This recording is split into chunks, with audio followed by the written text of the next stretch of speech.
Okay, I started with a blank project here, and we're going to take a look at plugins and dependencies. Plugins are something that's new for 5.0, version 5.0, and they just blow the roof off what's possible. We've got plugins available at our site for advanced functionality like databases and creating catalogs at runtime, and we encourage you to go there and download the free trials of those and try them out. Some of them are even free. Some of them are reasonably priced, but we encourage you to check it out. For now, just to get started, we're going to start with the most basic type of plugin, a shape plugin.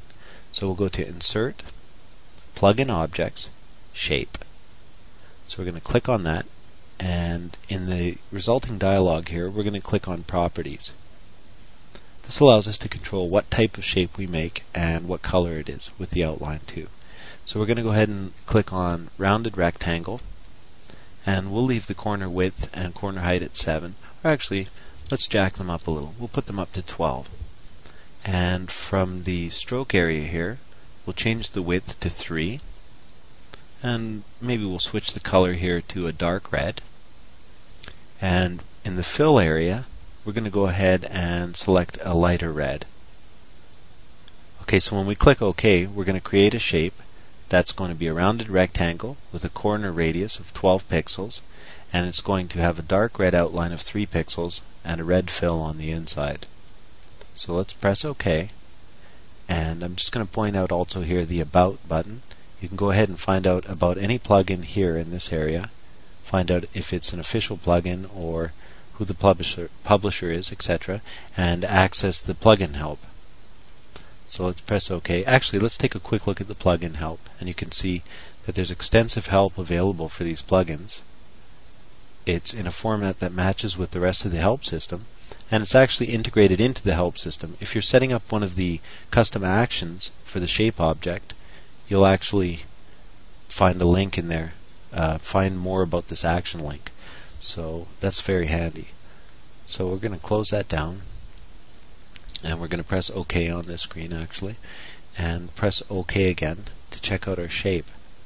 Okay, so this is the shape we created in our Properties tab. If we want to, we can resize it, move it around, and do a variety of things. We can double click it at any time to go back and edit the properties in the plugin properties area here. Let's say if we wanted to have a rounder corner, we could go back and change this to 25 and maybe a slightly thicker border of 5 pixels. I'll press OK, and I'll press OK. As you can see, it's increased the border and it's made it nice and round for us. So this is a great way to create quick buttons and title bars, for example, and icons. Let's say if we shrink it a bit, and stuff like that. It's very handy, lightweight on the file size, and once you get advanced, you can actually duplicate them and create advanced button bars pretty quick. But anyway, we're going to delete this now and take a quick look at the Dependencies feature. So if we go under Project, Dependencies, we're presented with this dialog. Now, one of the strengths of AutoPlay Media Studio, actually probably the biggest strength, is that you're able to integrate all types of media content. It's a multimedia application. So if you're going to serve Macromedia Flash content, for example, you would like some way to find out if they have that control installed, so the software to play back your Flash, and if not, present them with a friendly message and a download link. And that's what dependencies do. You can check this area here, check the checkbox for Macromedia Flash, and then down in the Properties area, you can see there's a variety of information and options for you to customize. For example, you can set the minimum version.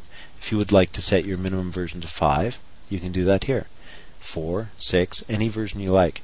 If your Flash content is a couple years old, you might want to set this low to whatever minimum version it is. For example, version 4, to save people from seeing this message and this download link if they only have version 5 installed, for example. So set it for the minimum version for your content.